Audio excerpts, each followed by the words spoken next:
In this video, I'm going to show you how to hold a guitar pick. Now, technically there's no right or wrong way to hold a guitar pick, but there are two ways in particular that can really point you in the right direction of how to hold a pick. The first way is for strumming. We want to hold the pick hard enough to where we're not going to drop it, but loose enough to where the pick sort of does the work for us. I mean, obviously there's some give between the thumb and the index finger, applying a decent amount of pressure, but for the most part, the pick is taking the brunt of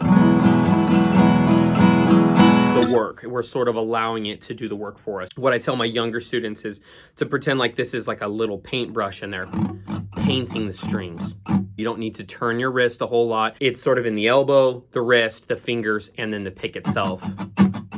Whether you're strumming slow or fast.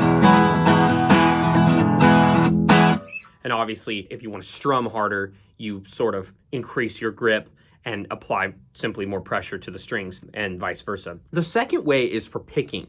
You want to hold as much of the pick as possible.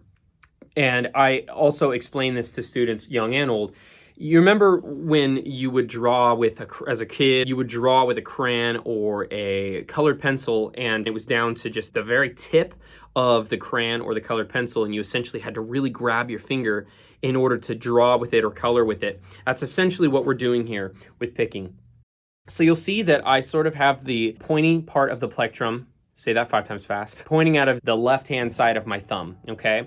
And I am essentially using this finger and my thumb to really swallow the majority of that pick to where, as you can see there, only a tiny bit is exposed.